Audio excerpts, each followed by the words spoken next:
Olá, olá, meus queridos alunos. Estamos aqui para uma aula de Direito Tributário, será a nossa aula inicial. Falarei aqui, a princípio, acerca do ITCMD, Imposto de Transmissão Causa-Mortes e Doações, aqui no estado de São Paulo abreviado, como ITCMD, em alguns outros estados também conhecido como ITCD ou até mesmo ITC. Já ouvi alguns estados trazerem a abreviatura dessa forma, mas aqui nós utilizamos o ITCMD. Eventualmente numa segunda fase, caso venha a ser abreviado, até mesmo numa prova oral, eu reputo que vocês coloquem a abreviação correta, para não passar nenhum problema de terminologia ou de técnica mais apurada para a banca. É um preciosismo, porém nada mais tranquilo do que fugir da polêmica e adotar uma terminologia mais tranquila nesse sentido. O ITCMD ele tem um arcabouço de regulamentos imenso, desde a disposição constitucional até passando por uma lei federal, lei estadual, decretos e portarias da coordenação administrativa tributária do estado de São Paulo. Eu deixarei tudo disponível para vocês aqui sob a forma do material de apoio, com todas essas disposições aqui, e algumas jurisprudências muito relevantes, inclusive muito atuantes ainda no estado de São Paulo. Então comecemos pelo artigo 155, inciso 1º da Constituição Federal, que viabiliza a instituição do ITCMD. Depois temos os artigos 35 a 42 do Código Tributário Nacional, posteriormente a Lei Estadual 10.705 de 2000, que revogou a Lei Estadual 9591 de 66, que tratava do chamado ITBI, causa-mortes. Agora sim trata-se do imposto específico, ITCMD. O Decreto 46655 de 2002, alterado pelo Decreto 49015 de 2004, também alterado pelo polêmico, direi logo para vocês o porquê polêmico, Decreto 55002 de 2009, também temos o Decreto 56588 de 2010, o Decreto CAT 15 de 2003, Portaria CAT 8 de 2009 e Portaria CAT 4 de 2016. Eu colocarei tudo isso para vocês no material de apoio para que vocês deem uma lida. Colocarei ali os respectivos destaques do que deve ser observado ou não. E comecemos então a analisar o nomen iuris. O que é nomen iuris? O nome do instituto. O imposto, então, o nome completo, correto dele, é Instituto sobre Transmissão, Causa-Mortes e Doação de Quaisquer Bens ou Direitos. Historicamente, esse instituto do direito tributário, bem dizendo, esse imposto, ele tem origem no direito romano, no Império Romano, onde ele é chamado de vicesima hereditatum et manumissionum, correspondia a 5% do valor transmitido, 5% daquilo que era transmitido aos seus herdeiros em virtude da causa-mortes. O direito tributário, a questão tributária dentro do Império Romano, na história do direito romano, ela tem altos e baixos, ao mesmo tempo que temos inúmeras garantias do direito tributário ali elencadas, o surgimento de uma determinada gama imensa de impostos incidentes dentro do nosso querido direito romano, também o direito tributário, o direito, mas a atuação tributária do Estado foi o que efetivamente, segundo a grande maioria dos historiadores, dizimou o Império Romano, porque as guerras eram caras, os luxos dos imperadores romanos eram extremamente dispendiosos e isso onerou, obviamente, os contribuintes que, por fim, acabaram se revoltando e viabilizando toda a invasão dos bárbaros ao Império Romano, dando início ali à decadência efetiva do próprio Império Romano, encerrando a história de um império gigantesco e maravilhoso que governou o mundo durante muitos e muitos anos, que teve esse fim um tanto trágico, mas que contribuiu demais para o nosso direito, tantas as searas do direito público, direito privado, até mesmo direito privado, direito tributário. Então é suma importância do Império Romano com esse instituto que teve seu surgimento lá. Analisando os elementos da questão tributária, então passemos. O sujeito ativo do ITCMD é nada mais, nada menos do que uma unidade da federação, do estado ou do distrito federal. A eles compete instituir e realizar a cobrança do ITCMD, do Imposto de Transmissão, Causa-Morte e Doações, sendo o sujeito passivo no estado de São Paulo, adotado pela Lei 10.705, o herdeiro ou o legatário, está disposto lá no artigo 7º, o fiduciário, o donatário ou até mesmo o doador, quando o donatário morar fora do estado de São Paulo, ou seja, se o endereço dele é fora do estado de São Paulo, passa a ser responsável pelo recolhimento do tributo próprio doador, e o cessionário dos direitos, nesse caso. E não podemos esquecer também das hipóteses de responsabilidade e também das hipóteses de incidência dos impostos passaria aqui no artigo 2º, onde ele diz que o imposto incide por cessão legítima ou testamentária, inclusive a sucessão provisória. O que seria a sucessão provisória? Lá no procedimento de ausência, né, decreto-se ausência, e depois com a sentença definindo a sucessão provisória dos bens, embora seja em caráter ainda não definitivo, em caráter resolutivo, o imposto já incide, tá? Então, na sucessão provisória, incide sim, é o fato gerador do ITCMD. Também temos por doação nas transmissões, nas transmissões, né, eventualmente gratuitas. E outro destaque que eu também gostaria de passar para vocês aqui, acerca do artigo 7º da lei do ITCMD, é que no caso da doação, né, do que eu disse aqui para vocês já, né, que fala aqui no parágrafo único do artigo 7º, no caso do inciso 3, né, quando a doação, o responsável é o próprio donatário, se o donatário não residir nem for domiciliado no estado de São Paulo, o contribuinte será o próprio doador, como eu já destaquei para vocês. E o artigo 8º ele traz uma hipótese bem peculiar, tá, que já foi questionada em prova, a literalidade da lei, então, portanto, não briguemos com isso. Existem questões jurisprudenciais afastando a questão da solidariedade no recolhimento do imposto, porém, no último concurso de São Paulo foi cobrada a responsabilidade solidária. Eu fiz esse destaque na manhã relativa à prova, né? Às 5h30 da manhã eu estava com o periscope aberto, fazendo algumas revisões de direito tributário, e caiu essa questão, inclusive foi cobrado no exato termo da lei, onde ele diz que nos casos de impossibilidade de exigência do cumprimento da obrigação principal pelo contribuinte, respondem solidariamente com estes nos atos que intervierem ou pelas omissões que forem responsáveis, o tabelião, no inciso 1º, escrivão e demais serventuários de ofício, em relação aos atos tributáveis praticados por eles ou perante eles em razão de seu ofício, a empresa, instituição financeira e bancária de todo qualquer aquele a quem couber a responsabilidade do registro ou a prática de ato que implique transmissão de bem imóvel ou imóvel e respectivo direito à ação, o doador, o cedente de bem ou direito, no caso do parágrafo único do artigo anterior, o donatário, qualquer pessoa física ou jurídica que detiver bem transmitido ou estiver na sua posse, na forma da lei, os pais, pelos tributos devidos pelos filhos menores, importante destaque, os tutores e curadores, pelos tributos devidos pelos seus tutelados ou curatelados, os administradores de bens de terceiros, pelos tributos devidos por estes, e o inventariante, pelos tributos devidos pelo próprio espólio, tá ok? Superado isso, temos uma questão aqui muito bacana, né, acerca da base de cálculo. A base de cálculo é um pouco polêmica, tá, pessoal? Porque pela lei, tá, literalidade do texto da lei 10.705, o valor venal, a base de cálculo será o valor da negociação ou, no mínimo, o valor venal utilizado para fins de IPTU no caso de bens imóveis ou o valor da terra nua, né, considerada para fins de TR, se tratando de imóvel rural. Porém, nós tivemos, né, o chamado decreto 55002, tão polêmico, né, e discutido, que foi editado aqui em 2009, onde ele diz que, na verdade, né, o valor a base de cálculo será considerado entre o valor venal do IPTU para fins de imóveis rurais, o valor da negociação, ou o valor de referência para fins de ITBI aonde houver, nas municipalidades onde houver. Lembrando, tá, que existem alguns municípios aqui, não só no estado de São Paulo, como no Brasil todo, que já adotam uma base própria para o valor de referência para fins de ITBI, que não quer dizer a mesma base respectiva do próprio IPTU.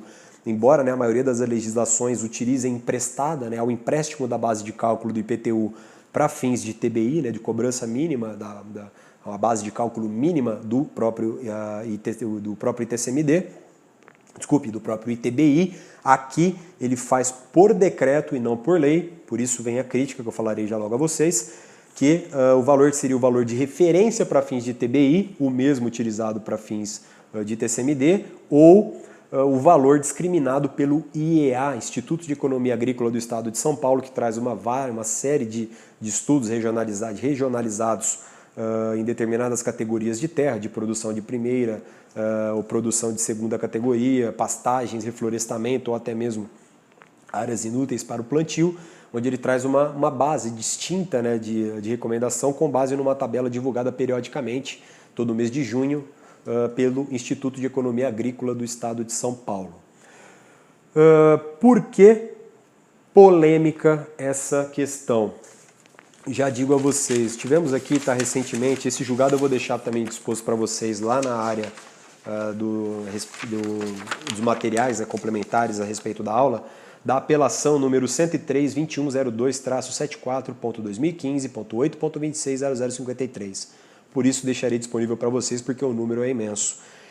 Lendo somente a ementa, tá, dessa apelação, eu vou deixar o inteiro teor para vocês lá, para que vocês possam analisar de maneira mais contundente, bacana, e vale a pena ler, tá, porque tem muita informação tributária ali, de que a apelação trata-se, né, de um mandado de segurança do ITCMD base de cálculo, e diz: imposto incidente sobre transmissão causa-mortes de bem imóvel, incidência da lei vigente na abertura da sucessão, pretensão da utilização como base de cálculo do tributo do valor venal para fins de IPTU, afastando-se a utilização do valor de referência considerado para a base de cálculo do ITBI. Ou seja, esse mandado de segurança, ele queria, na verdade, afastar o valor de referência instituído pelo decreto 55.002 e trazer, na verdade, a base de cálculo instituída pela própria lei 10.705.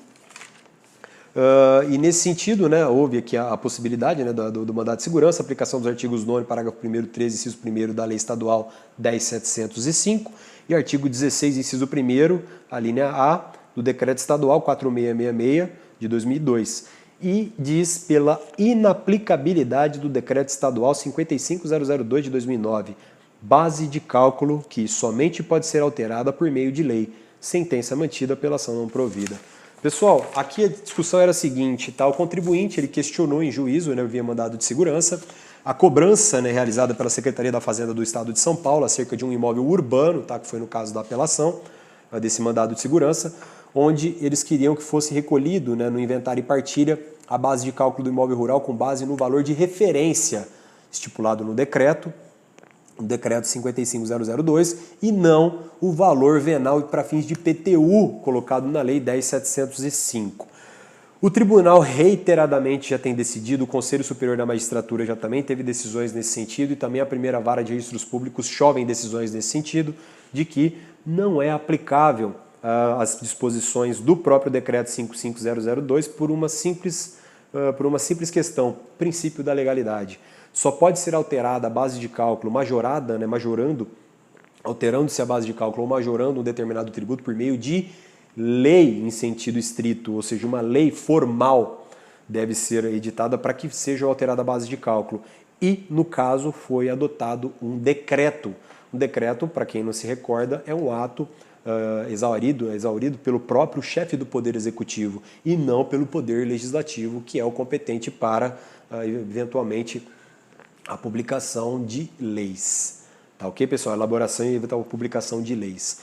Então eu deixarei isso aqui para vocês, muito interessante, relevante, tem discussão pra caramba ainda no estado de São Paulo sobre isso, ainda não foi pacificado, não teve ainda, teve alguns reflexos aí nas instâncias superiores, porém, cuidado, pela lei aplica-se o valor venal do IPTU e o do ITR para imóveis rurais. Pelo decreto 55.002, o valor de referência para fins de TBI e o valor do IEA. Porém, essa decisão em mandado de segurança tratou somente do imóvel urbano, não fala-se aqui do imóvel rural, ainda, já tem alguns mandados de segurança aí separados, mas ainda não tão consolidados e divulgados como esses aqui a fim de imóveis urbanos, onde diz que, na verdade, o valor a ser aplicado é o valor venal para fins de IPTU com base na lei. Por quê? O decreto não pode alterar a base de cálculo, majorando-a por meio de um ato administrativo do Executivo. Deveria sim ser alterado em virtude de lei. Outras bases de cálculos muito interessantes, que é a questão nas sociedades, que deve ser considerado o valor patrimonial, que é o valor das cotas mais o valor do próprio patrimônio da pessoa jurídica, ou pelo menos no mínimo chamado valor nominal. O que diferencia o valor patrimonial do nominal? Patrimonial é o valor das cotas da sociedade, né, o valor das ações, mais o próprio patrimônio daquela sociedade, né, daquela pessoa jurídica, enquanto o valor nominal é tão somente o valor das cotas indicados no ato constitutivo daquela pessoa jurídica. Aqui ele faz, né, na verdade, né, uma denominação de que se o valor patrimonial for negativo, ou seja, o passivo for muito maior do que o ativo, inclusive englobando também o valor das cotas dessa determinada sociedade, tornando-o negativo, lembrando que essa apuração de balanço ela deve ser feita com relação ao ano anterior do falecimento daquela pessoa para fins de inventário e partilha, deve-se aplicar no mínimo o valor nominal, que é o que? É o valor estipulado no contrato social. Então, se o valor patrimonial for menor que o valor nominal, ou seja, se o valor das cotas mais patrimônio for menor do que o próprio valor das cotas, ou seja, o patrimônio puxando o valor das cotas para baixo, aplica-se pelo menos o valor mínimo referente ao valor nominal, ao valor das cotas.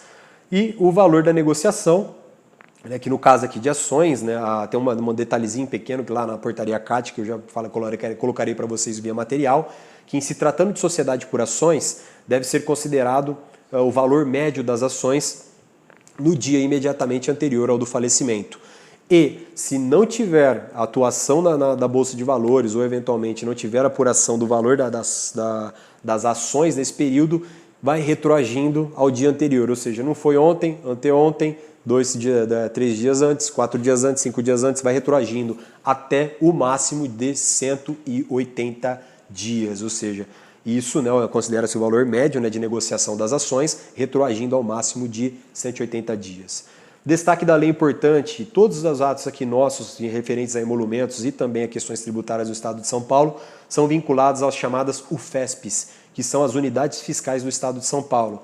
Atualmente o valor de uma UFESP é de R$ 25,70 e todo ano, ao final do ano, ela é atualizada por meio de decreto este autorizado pela própria lei, que seja editado pelo chefe do Poder Executivo, considerando uma série, né, de questões relativas a estudo de valorizações, inflações, etc., que dão essa atualização da UFESP. A atualização da UFESP ela impacta tanto nas isenções do TCMD como também no valor dos emolumentos e as faixas de valores dos nossos emolumentos no Estado de São Paulo. Então, muito cuidado, essas são as chamadas UFESPs. Destaques na base de cálculo. Tem um destaque muito importante aqui em São Paulo, que é possível você dividir a base de cálculo de um tributo para que faça o seu respectivo cálculo, onde ele diz que, tratando-se de domínio útil ou instituição de usufruto, a base de cálculo será com base em 1/3 do valor do imóvel, considerados lá na questão do valor venal ou valor de negociação e etc. E, se for questões de negociações acerca de domínio direto ou de nua propriedade, alienação somente da nua propriedade sem alienar usufruto, essa base será de 2/3. Alíquota no Estado de São Paulo de TCMD, 4%. Para qualquer ato, não tem escalonamento de valores, será sempre 4%. Fato gerador no Estado de São Paulo de TCMD, a abertura da sucessão, princípio de Saizine, lógico, exatamente no momento quando a pessoa vem a falecer, ou a própria celebração do negócio jurídico. Aqui não se falando na discussão acerca da registrabilidade de um título ou não, a lei deixa tão somente como a celebração do ato jurídico, ou seja, quando da lavratura da escritura ou da assinatura do contrato, eventualmente contrato de doação ou a lavratura de uma escritura pública de inventário e partilha. Desculpe, inventário e partilha seria no caso da sucessão. Ou quando na lavratura de uma escritura pública de doação, considera-se a data da efetiva lavratura. Hipóteses de isenção estão previstas lá no artigo 6º, lembrando que no inciso 1º são as isenções causa-mortes e no inciso 2º de doações. Interessante, os destaques que eu falei para vocês aqui que vocês não podem esquecer. Até 5.000 UFESP, 5.000 unidades fiscais do Estado de São Paulo, ou seja, multiplica-se o 25,70 por 5.000, considerando-se o valor do imóvel, tá, e não o valor da negociação, até 5.000 UFESPs estão isentos, então, os imóveis, a transmissão, né, causa-mortes de imóveis residenciais urbanos ou rurais, desde que a família não tenha outro, seja a moradia de todos aqueles beneficiários, herdeiros, legatários ou eventualmente meieiro. Ou seja, imóvel residencial da própria família, desde que ela não tenha nenhum outro imóvel residencial urbano, fará jus sim a uma isenção de até 5.000 UFESPs, considerado o valor do imóvel, tá? E não o valor do patrimônio transmitido. Explico de maneira mais clara. Suponhamos que um imóvel ele esteja valendo 7.000 UFESPs, tá ok? A isenção fala em 5.000 UFESPs. Veio a falecer, essa pessoa era casada, tem uma meação. Poxa, mas pela meação, se valia 7.000 UFESPs, então está sendo transmitido 3.500 UFESPs. Se são 3.500 UFESPs, pô, isenção, certo? Não, errado. A lei ela não diz que a hipótese de incidência, a hipótese de isenção, ela incide sobre o valor transmitido. Ela incide, na verdade, para enquadramento da isenção sobre o valor total do imóvel. Então não importa se está sendo transmitido 1, 2, 10, 20, 30, 50, 80%, que possa corresponder até a fração de 5.000 UFESPs. Considera-se o valor do imóvel. Então, se estiver transferindo 1% desse imóvel, que viria a corresponder a 50 UFESPs na transmissão, não é isento. Essas 50 UFESPs serão sim tributadas, tá ok? Espero que vocês tenham entendido, tá?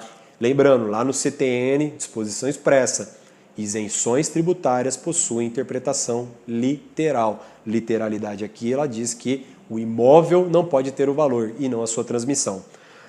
Segunda hipótese, 2.500 UFESPs desde que o bem imóvel seja o único transmitido, 1.500 UFESPs nos utensílios utilizados para trabalho ou nos utensílios domésticos que compõem a casa, até 1.000 UFESPs os depósitos e aplicações financeiras. Nesse caso, consideram-se todas as aplicações financeiras juntos e não 1.000 UFESPs por aplicação. E a isenção na renúncia de usufruto quando o próprio proprietário for o seu instituidor. Ou seja, eu sou proprietário, instituo usufruto para o meu irmão e depois o meu irmão, por exemplo, vem a falecer. Nesse caso, instituir o usufruto do imóvel que eu instituí para ele volta para mim para consolidar a propriedade. Eu pago tão somente o ITCMD para instituir usufruto na fração de 1/3, base de cálculo, igual a gente viu lá em cima. Para instituir usufruto, considera-se 1/3 do valor do imóvel. No retorno desse imóvel, desse usufruto no meu patrimônio, desse direito, para que consolide a propriedade plena em meu nome de novo, não incide ITCMD, porque seria, na verdade, uma bitributação. Já tributou na ida, não precisa tributar na volta, porque trata-se de uma mera consolidação da propriedade. E, inciso 2, no caso de doações, aqui, valor amplo, né, considera-se o valor das doações, de até 2.500 UFESPs, desde que no mesmo exercício financeiro, 1º de janeiro a 31 de dezembro de cada ano. Então, dentro desse ano eu posso dar eu gozo, né, de isenção de até 2.500 UFESPs. Se ultrapassar 2.500 UFESPs, tem que ser recolhido o imposto retroativo com multas e juros, tá ok? Então, se passar o ano, suponhamos, fiz uma doação no dia 31 de dezembro e depois uma no dia 1º de janeiro e a soma das duas daria mais de 2.500 UFESPs. É isento? Sim, são isentas desde que não ultrapassem cada uma delas 2.500 UFESPs. Imóvel de programa habitacional, vinculado, né, ao programa doação de imóvel vinculado ao programa habitacional, isso aqui foi uma alteração recente da lei, antes tinha uma redação distinta. Doação de imóveis para o poder público e doação de imóveis para entidades assistenciais, ou seja, doar para o poder público. Se eu doar o meu imóvel para o município, eu não precisarei recolher, lógico, né, não precisaria recolher o respectivo ITCMD. Disposições finais, alguns destaques que eu gostaria de fazer para vocês aqui. O ITCMD, ele pode ser parcelado no Estado de São Paulo? Sim. Parcelamento em até 12 vezes. Primeira parcela disso, na verdade, primeiro, terá juros, né, de Selic no mínimo de 1% sobre a fração. A multa, ela não poderá, nesse caso, né, ser vamos dizer assim, separada do parcelamento. O parcelamento ele integra todos os encargos, desde a dívida principal até a multa e todos os seus demais acessórios. Então, junta-se todo o crédito tributário e defere-se esse parcelamento em até 12 vezes. Primeiro vencimento do parcelo é na data da assinatura do acordo com a Procuradoria do Estado, ou seja, junto à Secretaria da Fazenda do Estado, com o procurador faz-se ali um termo, né, de parcelamento. No momento da assinatura já dá-se a primeira parcela e todas as outras vencerão no mesmo dia dos meses subsequentes. Existem dois tipos de multa no Estado de São Paulo para ITCMD que vocês têm que tomar um cuidado muito grande. Uma delas é chamada multa pela não declaração e a outra é a multa pelo não pagamento. Vou explicar para vocês certinho o que é cada uma delas e cada um dos prazos. Suponhamos, inventário e partilha, uma hipótese. A pessoa vem a falecer. A lei diz que você deve declarar, tá, o falecimento dessa pessoa para calcular o respectivo ITCMD em até 60 dias. E logo abaixo a lei diz que você deverá pagar o tributo em até 90 dias para ter uma hipótese de desconto. De 90 a 180 dias não tem desconto algum e a partir de 180 dias começa a correr multa de 0,33 ao dia, limitado até 20%. Em síntese, vamos explicar com calma aqui o que são cada um desses institutos. Pessoal, se até 60 dias dessa questão do não pagamento, da não declaração, de zero, tá, do momento que a pessoa faleceu até 60 dias, você declara, não tem problema nenhum. Se você declarar no 61º dia, você vai ter que pagar uma multa de 10% pela não declaração desse tributo, tá ok? Abrindo aqui até para falar o dispositivo para vocês, para que não fique confuso, na nossa queridíssima lei do ITCMD, As multas pela não declaração, descumprimento de obrigações, 30 dias. Deixa eu só encontrar aqui, pessoal. Então, acabei não conseguindo imprimir a lei, mas eu deixei ela aqui separada aqui no iPad para que nós possamos destrinchar um pouquinho, né? O que é a diferença da multa pelo não pagamento e a multa pela não declaração.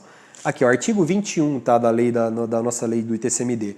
O descumprimento das obrigações acessórias e principais instituídas na legislação do imposto e qualquer outro meio de direitos fica sujeito às seguintes penalidades.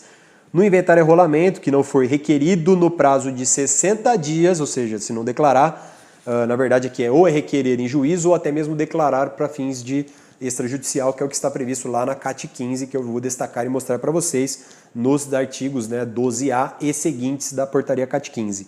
Então, no inventário e rolamento ou declaração com a leitura correta, não requerido dentro do prazo de 60 dias da abertura da sucessão, o imposto será calculado com acréscimo equivalente a 10% do valor do imposto.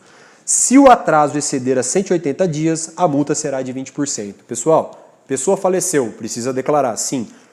Até 60 dias, não tem multa. De 60 dias até 180 dias, multa de 10%. 180 dias em diante, 20% de multa.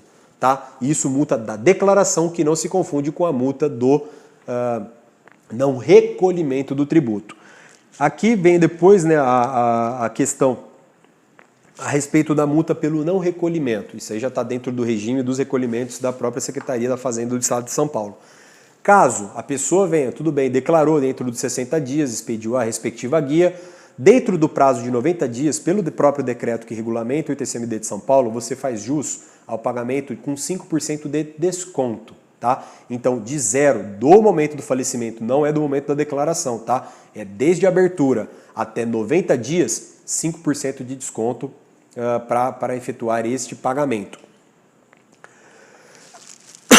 Superado esse prazo de 90 dias, ou seja, do 91º dia até 180 dias, você não tem desconto nenhum, mas também você não tem multa. Porém, de 181 dias em diante, você tem uma multa de 0,33 ao dia até o limite de 20%, o que daria aqui, né, mais ou menos, um pouco mais, aí, chegaremos perto da casa dos 90, de 80 e pouco a 90 dias. Então, o limite da multa pelo não pagamento é de 20%. Porém, essa multa ela gera dia a 0,33. Além disso, tem também os juros, que são os juros da taxa Selic, que não podem ser menores do que 1% se tratando de fração. Ou seja, se você não fez o pagamento, mês a mês corre o juro referente à taxa Selic. Porém, suponhamos que não tenha encerrado um período de 30 dias. Eu paguei com um dia de atraso. Você vai pagar referente a 1% da taxa Selic? Não. Você tem que pagar no mínimo 1% do valor dos juros, é o que diz a lei. Então, dentro dessa fração de dias relativamente dentro de um determinado mês, você paga o mínimo de 1% de juros. Pessoal, para ilustrar a questão da multa, que é um pouco da minha preocupação, vamos fazer uma seguinte raciocínio aqui, vamos pensar numa seguinte situação, para facilitar um pouquinho a compreensão. A pessoa vem, vamos supor que ela falece no dia 1º, dia 1/1/2018. Que prazo nós temos para declarar sem multa? São 60 dias. Considerando então que nós temos essa... Até peguei um dia ruim pra caramba aqui para fazer o cálculo, né? Porque temos 31 em janeiro, 28 dias no mês de fevereiro, vai dar uma bagunça tremenda. Mas vamos trabalhar dias a dias, não vou colocar datas fixas não. Então, do dia 1º de janeiro de 2018 em até 60 dias, não tem multa pela declaração. Então, a pessoa declara, o seu ITU vai lá na Secretaria da Fazenda, ou por meio do próprio site, faz a declaração do ITCMD, e até aí está tudo ok. O que depois postergar para fazer o pagamento não tem mais nada a ver com a própria declaração. Lembrando que, para a Secretaria da Fazenda, se você declarou e retificar a declaração depois dos 60 dias, você está, sim, estará sujeito a uma multa de 10% ou de 20%. Então, a retificação da declaração considera-se nova declaração. Sendo nova declaração, é uma declaração fora do prazo, se feita depois dos 60 dias, é o que está previsto e também os entendimentos da própria coordenação da administração tributária do Estado de São Paulo. Então, faleceu dia 1/1/2018, desse dia começa a contar 2 prazos. 60 dias para ela declarar e 90 dias para que ela recolha o tributo com desconto de 90%, com desconto de 5%. Então, são 2 prazos.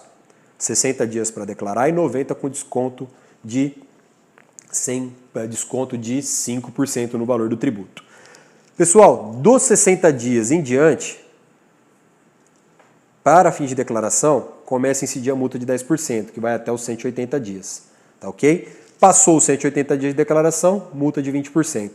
E lá no pagamento, de 90 a 180 dias, não tem multa nenhuma. Por quê? Ele tinha um desconto, agora ele tem um período sem multa, somente depois dos 180 ele vai ter um período com multa. Então, do dia 181 para frente, ele vai conseguir, vai terá uma multa de 0,33 ao dia, limitado a 20% do valor do tributo. Ou seja, via de regra, numa interpretação segura. Se essa pessoa, tá, numa situação hipotética, eu farei aqui, tá, uma pequena planilha com uma linha do tempo para vocês, eu vou colocar no material de apoio para facilitar a visualização desse instituto aqui, porque é muito complexo, tá? Então não se sintam estranhos, falando, nossa, caramba, eu não estou entendendo nada. Normal, é muito difícil mesmo, tá? Não tem problema, mas eu vou fazer uma tabelinha para vocês entenderem da maneira melhor, com as multas de declaração, multa de não pagamento e a multa de juro, e os juros incidentes. Então, pessoal, vamos supor a hipótese, a pessoa faleceu dia 1º de 2018, se em 60 dias ela declarar e recolher o tributo, ela não vai pagar multa nenhuma e vai ter um desconto de 5%. Se ela declarar e recolher em 90 dias, ela vai ter uma multa de 10% na declaração, porém ainda fará jus de 5% de desconto no valor do imposto. Porém, se ela, por exemplo, chegar em 180 dias, tá, de pagamento e declaração daquele determinado tributo, ela vai ter que fazer o quê? Ela não vai ter desconto no pagamento do imposto, porém ela ainda terá incidência de 10% da não declaração. Acima de 180 dias, ela tem 20% da declaração e começa a correr 0,33 ao dia. Passou-se 300 dias, 20% da declaração e 20% do não pagamento. Beleza? Farei um gráficozinho, vou facilitar para vocês aqui, fiquem tranquilos, porque senão vocês vão pirar a respeito disso. E destaque importantíssimo que eu vou colocar para vocês aqui a respeito de uma hipótese de não necessidade de recolhimento, muito peculiar da lei nossa aqui de São Paulo, onde ela diz, colocarei até aqui para vocês o respectivo artigo, para que vocês não pensem que o professor está ficando maluco em falar um negócio, pô, como assim? Incide o imposto, sim, tem incidência, porém não é necessário o recolhimento do mesmo. Isso, pessoal, se dá quando o valor da guia a ser pago, ou seja, o valor do quantum debeatur, ou seja, do valor devido pelo imposto, for inferior ao UMUFESP. Ou seja, se o valor do imposto a ser pago for menor do que o valor da nossa UFESP de R$ 25,70, embora seja sim, né, uma obrigação tributária, você não precisa pagar. Por quê? A atividade do Estado, digamos, não é compatível, ou seja, não seria bem remunerada por um valor inferior a uma UFESP. Então, se for inferior a uma UFESP, tá, o valor do quantum debeatur do imposto, o que é o quantum debeatur do imposto? O valor devido do imposto inferior a uma UFESP, não é necessário o recolhimento. É uma hipótese, tá, de não recolhimento prevista aqui, no nosso na querida lei, né, do nosso ITCMD de São Paulo. Eu estou passando o olho aqui, só que também devido à gripe a cabeça dá uma falhada também, mas eventualmente depois eu encontro o artigo e deixo disponibilizado para vocês. Onde ele diz aqui, não será necessário o pagamento do imposto quando tratar-se de valor inferior a uma UFESP. Eu tenho que ver agora se está na lei ou se está especificamente no próprio decreto. Salvo engano, se eu não estou encontrando aqui é porque está no decreto. Depois eu pego e destaco para vocês isso para não ter problema, mas guarde essa informação porque com certeza ela vai cair na nossa prova, vocês responderão e nós aqui conseguiremos, de maneira tranquila, dará tudo certo. Tá ok, pessoal? Destaque importante do artigo 25, que eu quero que vocês façam da lei: não serão lavrados, registrados ou averbados pelo tabelião, escrivão oficial de registro de imóveis, atos e termos de seu cargo sem a prova do pagamento do imposto. O tabelião deve exigir o recolhimento do tributo, ou o registrador de imóveis deve exigir sim o recolhimento, a guia do recolhimento efetivamente, né, recolhido o tributo para que ele lavre, tá? Então não é durante o procedimento, após ou até o registro. Tem que estar lavrado a guia, declarado bonitinho, guia gerada, paga, para ser apresentada pelo tabelião, que no corpo da escritura ele vai mencionar o valor do imposto recolhido e também colocará o número da declaração que foi gerado por aquela questão e, no prazo de 30 dias da lavratura, ele tem que comunicar à Secretaria da Fazenda do Estado, por meio de digitalização da própria escritura pública e não da certidão nem traslado, a comunicando, né, respectivamente, arquivando em classificador próprio o comprovante dessa comunicação, comprovante, né, da comunicação dessa escritura pública à repartição competente. Duas observações para nós encerrarmos aqui de maneira tranquila. A primeira delas é a CAT, né, a CAT 4 de 2016, onde ela diz, tão simplesmente, nessa decisão normativa, que, vou destacar o pedacinho aqui tranquilo e vou explicar a situação para vocês para não gerar problemas. Os bens de casais ou companheiros na constância do casamento ou união estável que for adotado o regime da comunhão parcial de bens ou universal de bens, formando um todo indiviso até dissolução do casamento ou união estável. Dessa forma, as doações realizadas para terceiros beneficiários, por cônjuges ou companheiros da vigência do regime de bens da comunhão parcial ou universal, haverá apenas um doador e tantos fatos geradores de TCMD quanto forem os donatários. Pessoal, o que foi importante nessa CAT aqui, que era um costume normal, característico nosso antes?